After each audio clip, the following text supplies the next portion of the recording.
À cela s'ajoute également, si vous voulez, le fait que la plupart de nos enfants sont contaminés par des polluants chimiques, dont on retrouve bien sûr les pesticides, enfin, l'ensemble des molécules CMR, cancérigènes, mutagènes et reprotoxiques, dont en particulier les pesticides, mais d'autres substances aussi. Il faut savoir que nos enfants, les nouveau-nés, sont contaminés par plusieurs dizaines de ces substances, et la moyenne étant de 200 substances par nouveau-né. Donc ceci va constituer une véritable bombe à retardement, étant donné que ces substances cancérigènes, mutagènes et reprotoxiques, eh bien, vont induire les pathologies qu'on a actuelles. Et certains vous diront que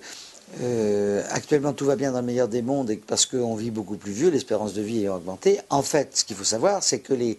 gens, nos centenaires d'aujourd'hui, sont des personnes qui,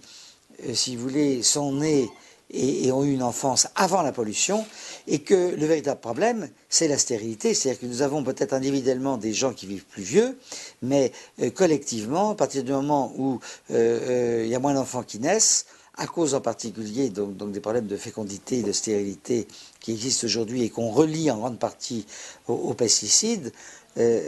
organochlorés, cela, il est évident que notre pays faisant exception, car nous sommes les champions d'Europe en matière de procréation. Bon, mais si on prend l'Europe, si vous voulez, en elle-même, il est clair que l'Europe est devenue un berceau vide, et que selon les derniers rapports de l'ONU en matière de démographie, eh bien, l'Europe va perdre dans les 25 à 50 ans qui viennent entre 75 millions d'habitants et 120 millions d'habitants. Donc vous voyez que là, il y a un véritable problème, non seulement de santé publique, mais même, on pourrait dire, de